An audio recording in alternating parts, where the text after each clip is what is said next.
"You're not in my league financially, not husband material," she said in front of her entire party. I replied, "You're right." I sent one text. Minutes later, the helicopter touched down. She started begging.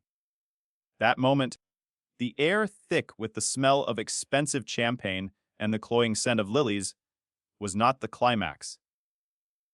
It was simply the final, necessary piece of data I needed to confirm a theory I had spent the last 14 months and $50 million building. My name is Leo. I am 28 years old, and I run Data Shield Solutions, a company specializing in enterprise software. Sounds about as exciting as staring at a spreadsheet, but keeping major corporations from collapsing pays incredibly well. The business is currently valued around $50 million, and we are on track to double that figure within the next year. I built it from a shoddy folding table in a cramped apartment, fueled by ramen and the distinct memory of failure. The memory of failure is important because it is the ghost that still guides me. When I was 22, freshly out of a large tech firm, I had a brief, painful period of dating after I landed my first big seed investment. The money was not serious yet, but it was enough to make certain women aggressively interested. The shift was immediate and unsettling. They stopped seeing me, the ambitious, slightly awkward engineer, and started seeing the walking ATM. When the first big deal fell through and the capital dried up, so did the relationships. That experience left a residue. A paranoia, if you want the honest truth. It cemented a wrong belief in my mind. True worth and love are transactional commodities that must be rigorously tested. People do not see the character, they only see the wealth, or the lack of it. To protect myself from being used again, from being publicly betrayed and abandoned for financial reasons, I started living what I called the Camry Lifestyle. When people asked what I did, I'd just say I worked in tech. I'd let them picture a mid-level developer making a decent salary. Nothing special. My home was not the penthouse I owned downtown. It was a modest, slightly worn apartment I rented in a less ostentatious neighborhood. My car was a silver 2019 Toyota Camry. Clean, reliable, and utterly forgettable. It was the perfect cloak. It screamed, "I am financially responsible, and I do not care about impressing anyone." The entire ruse was a defense mechanism, a high-stakes psychological test designed to find a flaw in the system. I wanted, desperately, to find a partner who saw and valued the quiet, responsible man, the Camry driving self, over the powerful CEO. The first significant variable in this test was Madison. I met her at a coffee shop in South Lamar, the kind of place perpetually jammed with the Austin laptop crowd. She was a business student at UT, constantly buried in textbooks, highlighting notes with the furious intensity of a general planning a military campaign. I respected the focus, and I was drawn to her sharp wit. She was gorgeous, of course, but also genuinely quick. I finally worked up the nerve to ask her if she needed a refill after watching her stare at the same empty mug for nearly an hour. We ended up talking for 3 hours that first afternoon, moving from her finals to Austin's housing crisis. It was during that conversation that she mentioned, very casually, her family's old Austin money, the kind that comes with sprawling homes in Tarrytown and country club memberships. From that first day, I knew she would be the ultimate challenge for my test. She wasn't an aggressive gold digger. She was simply someone so accustomed to economic hierarchy that she could not help but immediately categorize people based on their financial standing. When I picked her up for our first official date, the moment was clinical.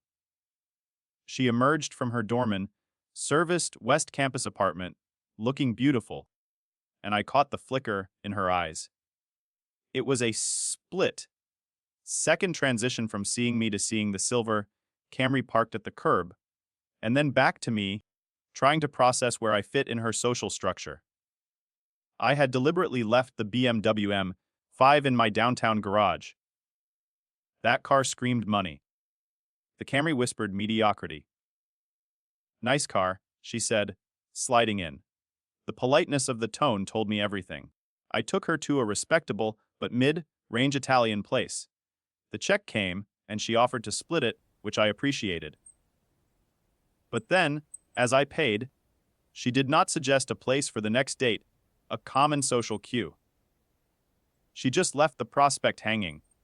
She was careful with money, yes, but more importantly, she was careful with mine. She was already mentally assigning me financial limits. The test had officially begun.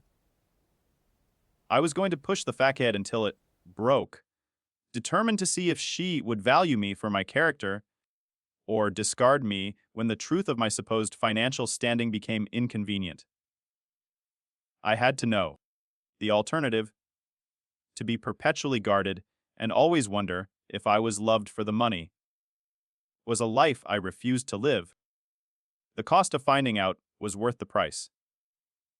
This was the quiet genesis of the public scene that would unfold 14 months later at the Westwood Country Club. I knew the moment I started the test that I had to push it to the breaking point. The risk was that I would be devastated.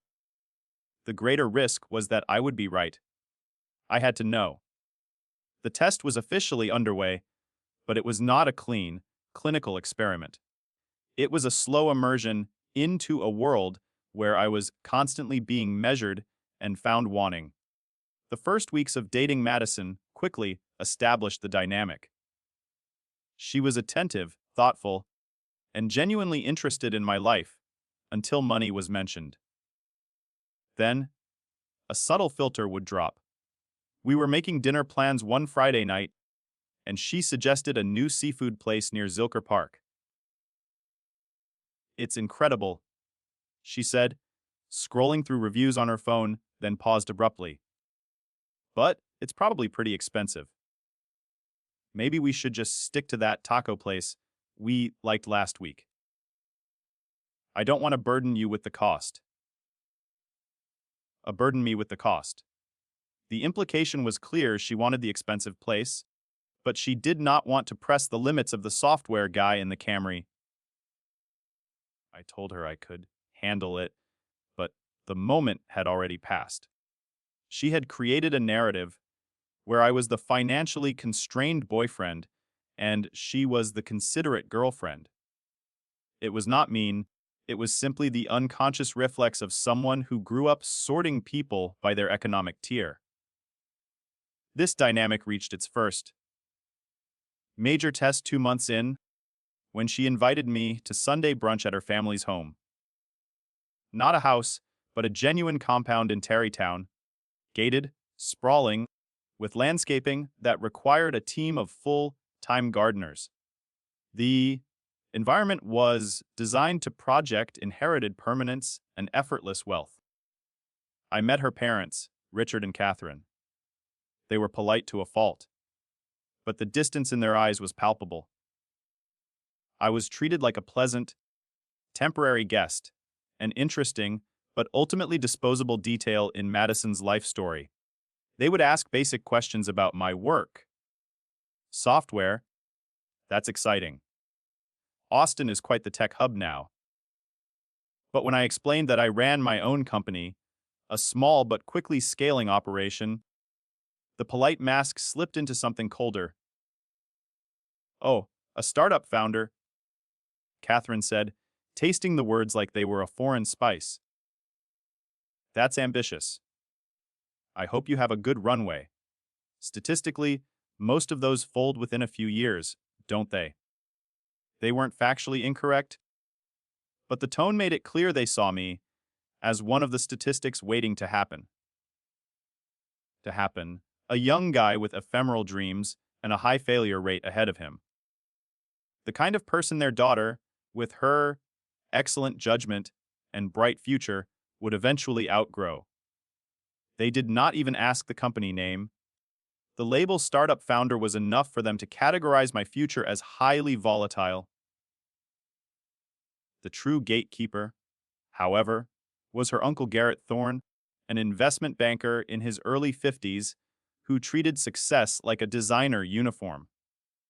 The first time I met him, he shook my hand with that aggressive grip that signals dominance, not warmth. Software, ha! He drawled, his expensive watch catching the light. Competitive field. Hope you're saving money for when the market shifts. These things are cyclical, you know. Don't want to overextend yourself financially. He delivered it as sage, grandfatherly advice, a warning to the naive, the kid playing above his weight class. Meanwhile, my company had just closed a deal that guaranteed more annual revenue than his entire family probably made. But I simply smiled, nodded, and said, I'm aware. I was the grateful suitor meeting the important, successful uncle. The interaction was not about getting to know me. It was an evaluation, and I had clearly failed to meet the minimum capital required for his approval. Madison noticed none of it. Or rather, she interpreted it through her own lens. Later that night, she asked how I thought it went. Your uncle's protective, I said, observing her reaction. He is! He wants to make sure the guys I date are serious and have their act together, she replied with a laugh. She believed his interest was rooted in paternal concern. I knew it was rooted in the assessment of my net worth. The difference was crucial.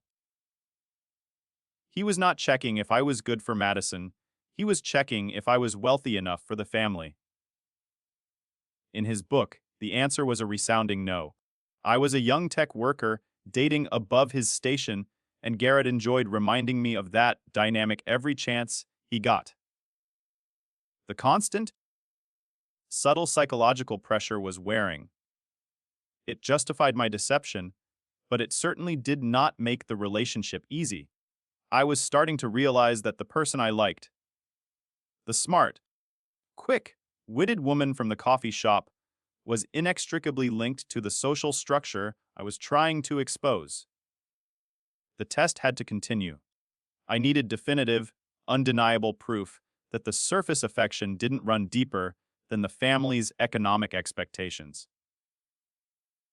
Over the next several months, the pattern of condescension solidified, becoming less of a challenge and more of a grinding internal pressure. Every family gathering involved the same theatrical display. Garrett would ask me about market volatility and saving money, offering his unsolicited advice with that patronizing smile. Richard and Catherine would inquire about my company's prospects with polite, veiled concern, as if I were a charity project Madison had temporarily adopted. The worst part was that I started to internalize some of it. Not because I believed their assessment of my financial state, but because constantly being treated like you are less than your peers affects how you see yourself in that environment. I found myself feeling defensive about my chosen modesty, about my apparent lack of ambition to purchase the markers of wealth that defined their world. It made me question whether I should just end the charade. But every time I wavered, Madison would provide fresh evidence that reminded me exactly why the test needed to continue.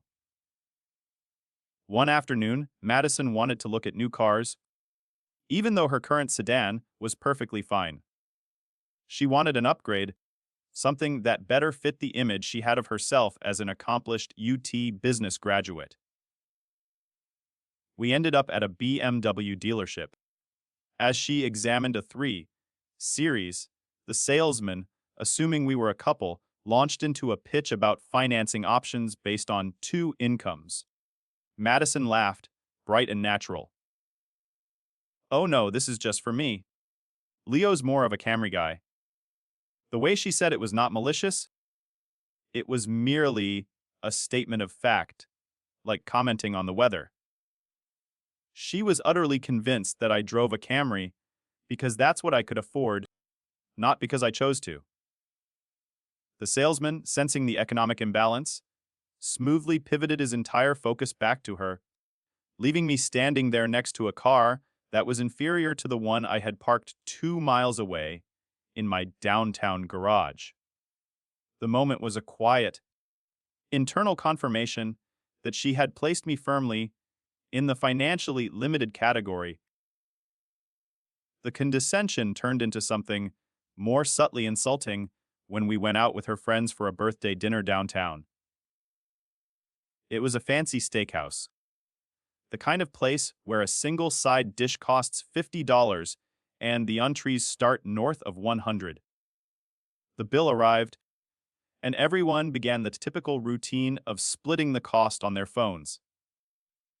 Madison pulled out her card, then looked at me with a concerned, hushed expression. "You want to split mine with me?" She offered quietly. "I know this place is kind of ridiculous." She wasn't trying to be generous. She was trying to save me from the embarrassment of not being able to afford my portion. She was protecting me from my own perceived poverty. I paid for my meal and hers without comment. But the interaction left a distinctly bad taste. She had moved past categorizing me to actively pitying me, seeing me as a kind of charming charity case.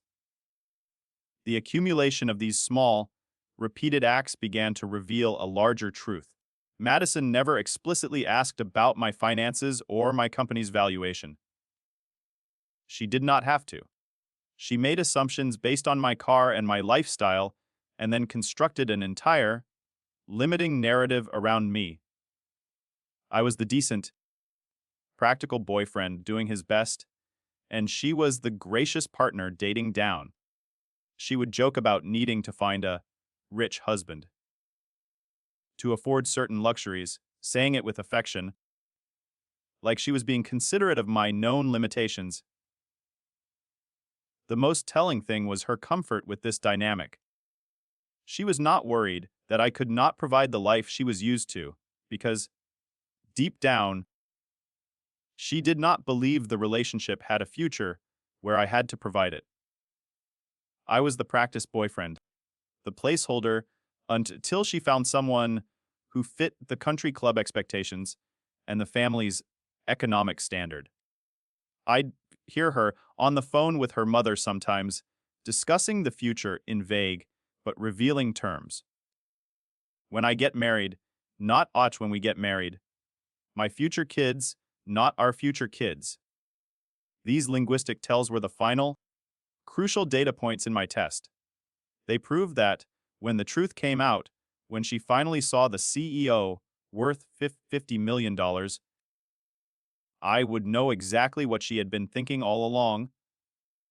There would be no room for doubt, no opportunity for her to claim she had always valued me for me. The evidence would be crystal clear and completely her own. I stopped fighting the test and started planning the exit. I knew the stage would be set at her graduation party. The conclusion of the test was inevitable. I had all the data points I needed. Madison saw me as temporary and financially limited. Her family saw me as a pleasant but irrelevant diversion. My decision crystallized. I had to execute the final act, the ultimate reveal, not for revenge, but for definitive closure. I needed to shatter the lie I had been living and expose the lie they had been believing. The stage had to be grand, public, and utterly undeniable. Madison's graduation party, scheduled for the following Saturday at the Westwood Country Club, provided the perfect theater. It was their fortress, their most sacred gathering place of old money and inherited prestige. I began the preparations. I first called Steve, my head pilot. Data Shield Solutions doesn't own a helicopter, but we lease one, along with a full crew, for efficient business travel between Austin, Dallas, and Houston. It's a corporate asset, a purely practical tool, but one that screamed executive power. I texted Steve the coordinates of the country club's large, manicured back lawn. The instructions were concise, en route, ETA 8 p.m. That was all he needed. File the flight plan, check the weather, and be there for executive exfiltration. The flight from the hangar would take less than 30 minutes. The timing was calculated to land exactly at the moment of peak drama. In the days leading up to the event, Madison continued to manage my expectations with cautious affection. "It's going to be pretty fancy," she warned, looking slightly nervous on my behalf. "Like, really fancy. My family goes all out." Then, she added the line that confirmed her low estimation of my means.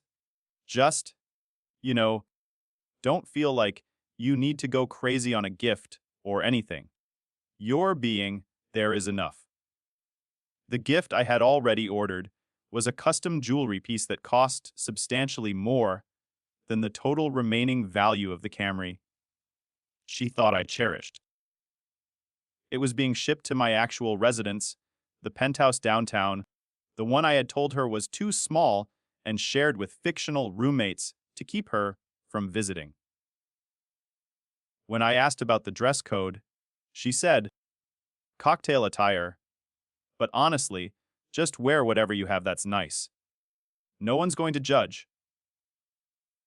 A translation: no one's going to judge because their expectations of you are already subterranean. Wear your the rack suit, and we will tolerate it because you are not really one of us anyway. What she did not know was that I was intimately familiar with the Westwood Country Club. My company had sponsored their annual charity golf tournament for the past 2 years, writing checks that dwarfed the cost of her entire graduation party. I knew the board members, the catering manager, and the exact location of the thank you plaque bearing the Data Shield Solutions logo, which was probably hanging near the clubhouse entrance. I decided against the formal wear entirely.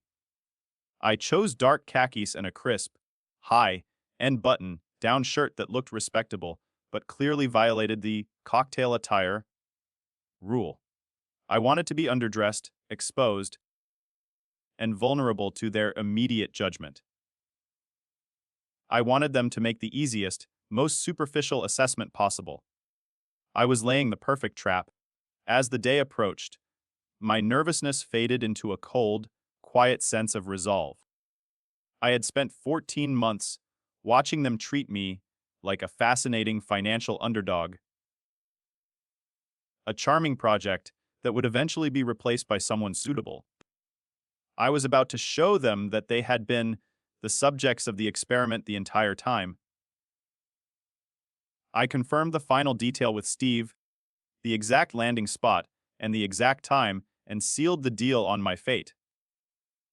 The quiet, humble software guy was prepared to be publicly humiliated, only to reveal that his camouflage hid a vastly superior firepower. The moment for the big transition was set. I was going to walk into their fortress as a pauper and leave as an executive. I arrived at the Westwood Country Club precisely at 7 p.m. The air outside was humid, but inside the main ballroom, it was climate, controlled perfection, smelling of expensive floral arrangements and old cedar. This was the fortress of old Austin money, and tonight, it was operating at peak capacity.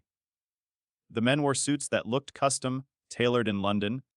The women wore designer gowns and jewelry that sparkled like portable bond portfolios. I, in my quiet button-down shirt and simple khakis, felt the eyes on me immediately. I was not just underdressed, I was actively violating the visual code of the room. Madison, by contrast, looked absolutely radiant and completely in her element. She was wearing a stunning black dress her hair professionally done, glowing with the pride of her academic accomplishment. This was her world, and she owned every inch of it. Seeing her shine made the coming scene feel sharper, more painful, and yet, ultimately necessary. She introduced me to her relatives and family friends, and I could feel the mental calculation happening with every handshake. A quick glance at my attire, a second glance at Madison, and the rapid, invisible verdict was delivered. Nice enough guy, clearly not for money, definitely temporary. This is Leo, she would say to her parents' friends. He works in software. Never, he runs a company. Never, he is an entrepreneur. Never even, he is my boyfriend, Leo. Just, he works in software. I was reduced to a functional category, an interesting detail about her life, not an actual person of consequence. I felt the familiar sting, but I held on to the knowledge of the helicopter's imminent arrival like a shield. The dinner was a lavish, multi-course affair. The first hour was spent making surface-level small talk with her relatives. Polite, distant conversations about the weather, traffic, and the beauty of the venue. No one asked me about my goals, my dreams, or my actual work. They asked me things to fill the silence until they could move on to someone more relevant. About halfway through the evening, Richard, Madison's father, stood up to give a toast. His voice was smooth and resonant as he talked about how proud they were of her accomplishments, her excellent judgment, and her bright future. Then, he delivered the subtle exclusion that confirmed my outsider status. Just look at the people she surrounds herself with, he said, gesturing around the room at the 100 or so assembled guests. Quality people, all around. The implication was clear. I was merely visiting the land of quality people. Tolerated, but not included. I was the boyfriend who would eventually become a funny anecdote at the true wedding. The tension truly began to rise around 8 p.m., exactly 20 minutes before the estimated time of arrival. Madison and I were standing near a group of her family members. Her cousin was discussing a half-baked investment opportunity in downtown commercial real estate, throwing out jargon like cap rate and market fundamentals. Garrett, of course, was leading the discussion, nodding along and occasionally dropping in authoritative terms to remind everyone of his financial prowess. Then Garrett turned to me, his smile widening into that familiar, condescending smirk. So, Leo, what's your take on Austin's commercial real estate market? Thinking about diversifying your portfolio, it was a test, a clear attempt to expose me as being out of my depth. He knew I did not have a portfolio to diversify, not by his standards. I'm focused on other investments right now, I said simply, vague enough to avoid lying, specific enough to sound guarded. Smart, he replied, nodding vigorously as if praising a child for choosing a small toy. Probably best to stick with what you know. Real estate requires significant capital, not for everyone. A few people chuckled politely, acknowledging the obvious truth. Stay in your lane, software guy. I caught Garrett's satisfied look. He truly believed he had me cornered. It was exactly at that moment, as the low thrum of the jazz quartet filled the momentary silence, that Madison laughed. It wasn't polite. It was loose, unrestrained, fueled by her third glass of expensive champagne and the comforting presence of her own class. I knew, with cold certainty, that the final, unforgivable blow was about to land. The music, the laughter, and the soft clinking of expensive crystal seemed to fade into a distant hum. I was watching Madison's face, waiting for the inevitable. Her eyes were bright, confident, and she was smiling at Garrett as she prepared to make a little joke for her family's benefit. Leo's not really in my league financially, she said, the words slipping out easily, carelessly. She paused, tilting her head slightly, then added the final, decisive blow. He's sweet and everything, but definitely not husband material. Not for this family anyway. The room around our little cluster went quiet. It was the deepest, most awkward second silence I had ever experienced. The kind of silence that confirms a truth everyone already knew, but no one was supposed to voice publicly. A few of her cousins glanced quickly at me, pity or morbid curiosity on their faces. Then, Garrett chuckled, a low, satisfied sound, and someone else made a brief comment about knowing your limits. Just like that, the conversation attempted to roll onward, treating her comment as an accepted fact. Of course, the software guy isn't husband material. Look at him. He was obviously temporary. I stood there, processing the impact. She hadn't been cruel. She was simply stating what she believed was an obvious, statistical fact. In her mind, my financial tier was too low for her family's standard, and, therefore, I was disqualified from the role of husband. Simple equation. This wasn't malice. It was class consciousness laid bare. It was the public betrayal I had feared and expected since the day I started driving the Camry. The pain was real, a sharp affirmation of my greatest fear. The wealth defines the person. I had reached the lowest point of the test. I was humiliated in the social center of their universe. My true value ignored, my worth dismissed. This moment, however, was not the end of the line. It was the starting gun. I finally had the definitive proof I needed, and my need to find genuine love was overshadowed by the need to execute the surgical strike I had planned for 14 months. I reached into my pocket and pulled out my phone. My thumb moved calmly, deliberately, across the screen. I opened my text and sent the single message I had drafted days ago. 3 words. En route. ET8. I slid the phone back into my pocket, finished the last sip of my champagne, and set the glass down on a nearby side table. I straightened my shirt, meeting Madison's gaze. She looked confused, startled that I hadn't argued or gotten defensive, which was the usual response when she lightly mocked my limitations. You're absolutely right, I said, my voice quiet but perfectly steady, cutting through the renewed chatter around us. I'm not in your league. She blinked, her smile freezing.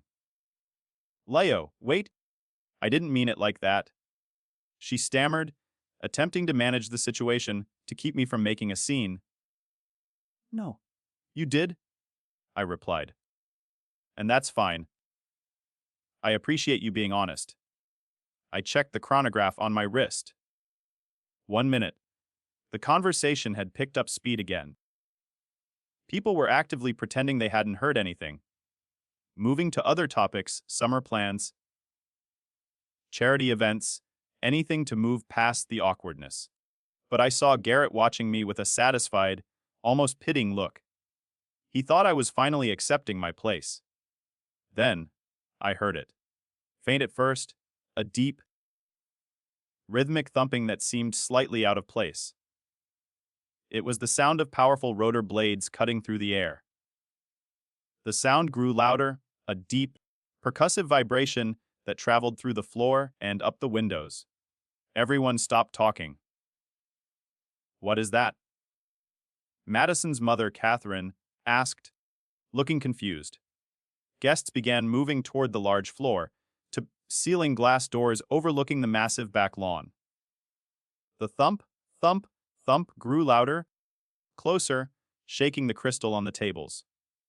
And then, suddenly, it was visible, descending over the line of old oaks.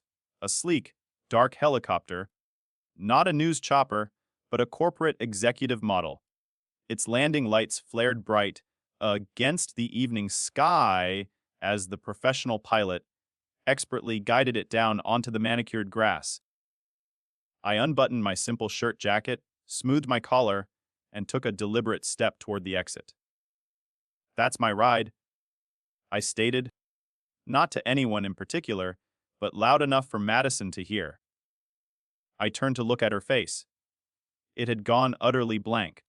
She was trying to process information that simply did not compute with the Camry, the cocky pants, and the modest software job she thought she knew.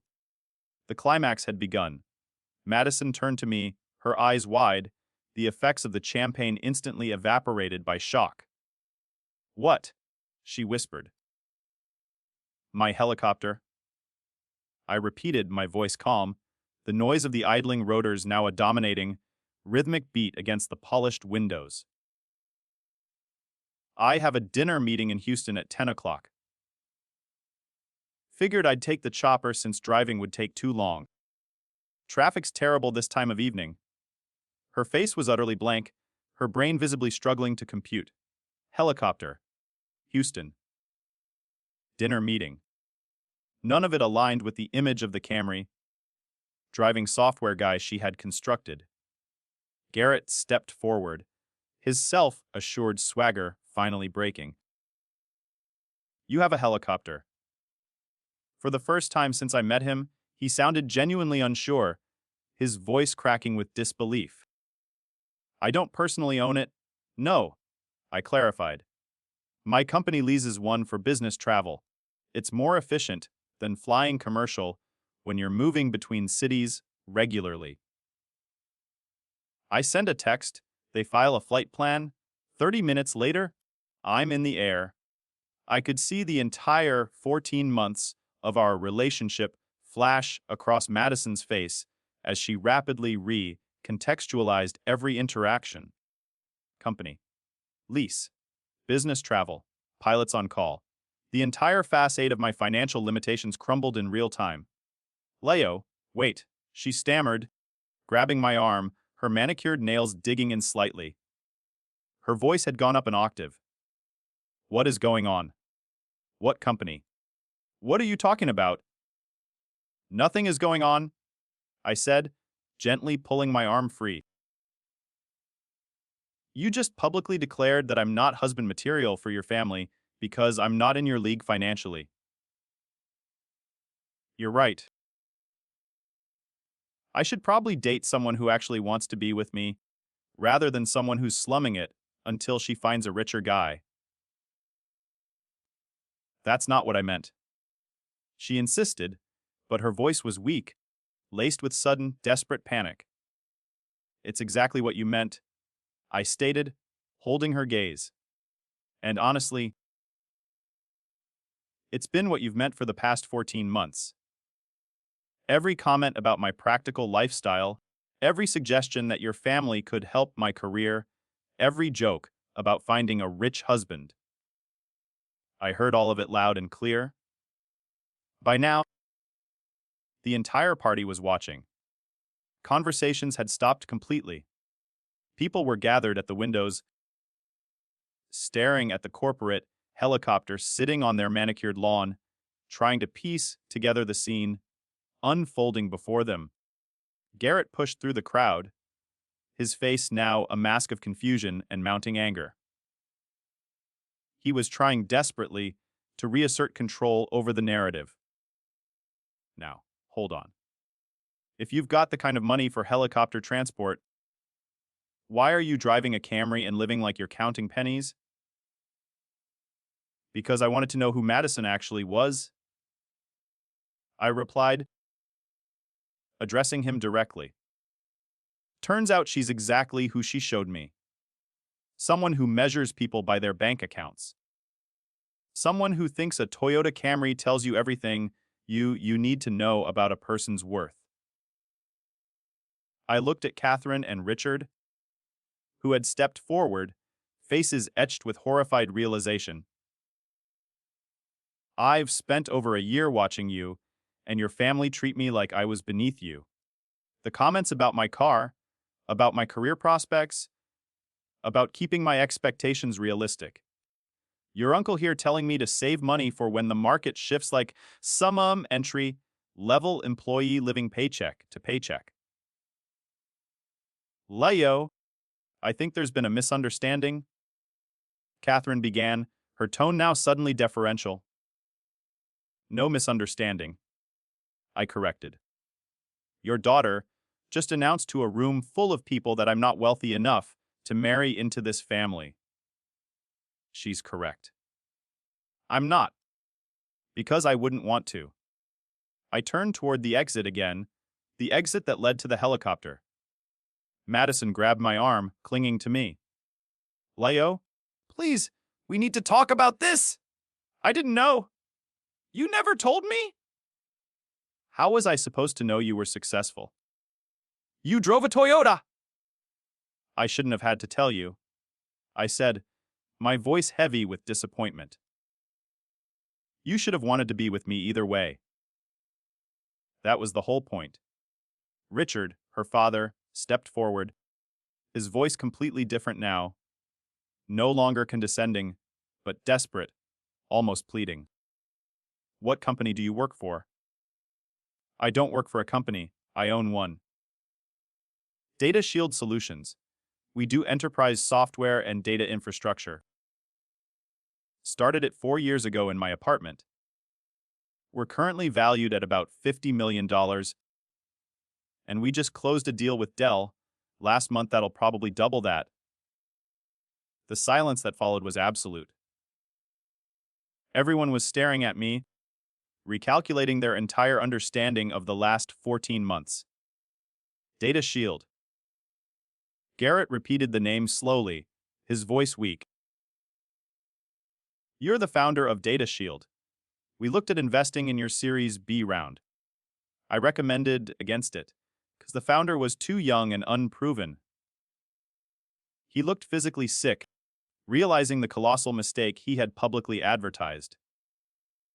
Probably, I shrugged. Doesn't matter now. We got funded anyway. I walked toward the glass doors. Madison followed, her heels clicking rapidly on the stone path outside. The helicopter was 30 feet away, the pilot giving me a thumbs up. Leo, stop! Please! She was actually crying now, mascara starting to run down her cheeks. I didn't mean it! I was being stupid! I was showing off for my family. You didn't think I'd do anything about it? I countered, standing beside the sound and fury of the rotors. You didn't think I had any options. You thought I'd just take it because, like me, should be grateful for girls like you. That is the problem? No, that's not. It is, and deep down, you know it is. I climbed into the helicopter and pulled the headset over my ears. I gave Steve, the pilot, the signal. As the aircraft lifted, I looked down one last time. Madison was standing alone on the lawn, her dress whipping around her in the rotor wash, staring up in defeated disbelief. Behind her, the entire party was pressed against the windows, watching the executive escape that had just become the most embarrassing and talked about moment in their social history. I was free. The ascent was smooth, fast, and loud. The deep, rhythmic thumping of the blades quickly overpowered the sounds of the city below. Within minutes, the lights of the Westwood Country Club and the cluster of stunned, watching people at the windows shrank to an insignificant detail in the vast, shimmering grid of Austin. I pulled off the headset. My pilot, Steve, glanced back, gave me a small, knowing nod, and settled into the routine. He did not ask a single question. After years of working together, he understood that sometimes executive travel involved unexpected, high-octane drama, and the best policy was silence. My phone started vibrating before we even cleared the city limits. Madison called 6 times in rapid succession. Then her father, Richard. Then Catherine. Then Garrett. Then Madison again, switching from frantic confusion to something approaching angry denial. I didn't answer any of them. I simply set the phone to silent and watched the world transition from the world of old money, facade, to the world of genuine commerce. The dinner meeting in Houston was real. An $8 million annual recurring revenue prospect for a long-term data infrastructure contract. We landed at a private airfield outside the city, and I was in the meeting within the hour. For 3 hours, I talked security protocols, enterprise solutions, and system architecture. The client didn't care about my car, my clothes, or my family's social standing. He cared about my ability to solve his problems. I closed the deal over dessert. That night, I went home to my actual home, the penthouse apartment downtown. It was spacious, minimalist, and overlooked the entire city. It was the place Madison had never seen, the one I had hidden behind the fictional roommate's excuse. Lying there, looking out at the skyline I had helped build and protect with my company, I slept better than I had in months. The elaborate, suffocating lie was finally gone.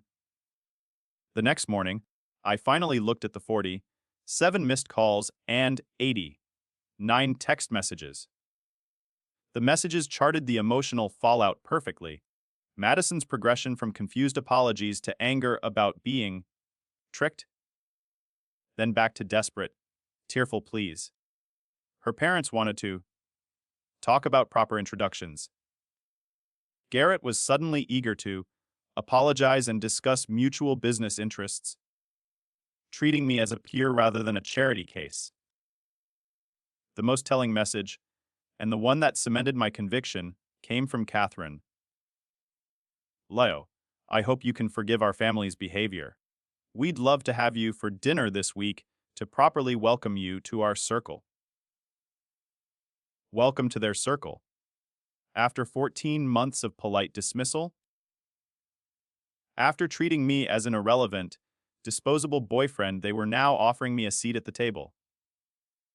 Not because I had changed, but because their perception of my monetary value had shifted completely. I spent the weekend in quiet resolve, processing the core truth revealed by the test. This sophisticated game of classism I had endured, which had been so painful and so confusing, was entirely based on the assumption of my poverty. The moment I proved that I was not only wealthy, but wealthier than the family who had scorned me, their entire posture changed. I realized the test had worked perfectly, but the result was bitter. The test proved Madison's love was transactional, but it also proved my own that vulnerability is fatal, was deeply rooted. The truth was, my need for the elaborate test was itself a flaw. True connection demanded I drop the mask and accept the risk of being hurt. But with Madison, the risk was no longer necessary. The answer was already delivered. I did not need to engage in a messy follow-up. I did not need the satisfaction of their groveling. Their sudden, desperate interest was all the confirmation I required. I sent one final, succinct email to Madison, Richard, and Garrett.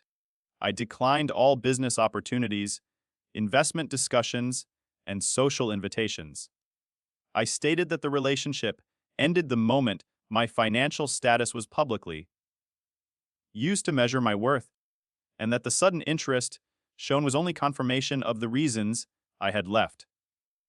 The story was over. I had lost the girl I was genuinely drawn to, but I had won my freedom from the ghost of transactional relationships.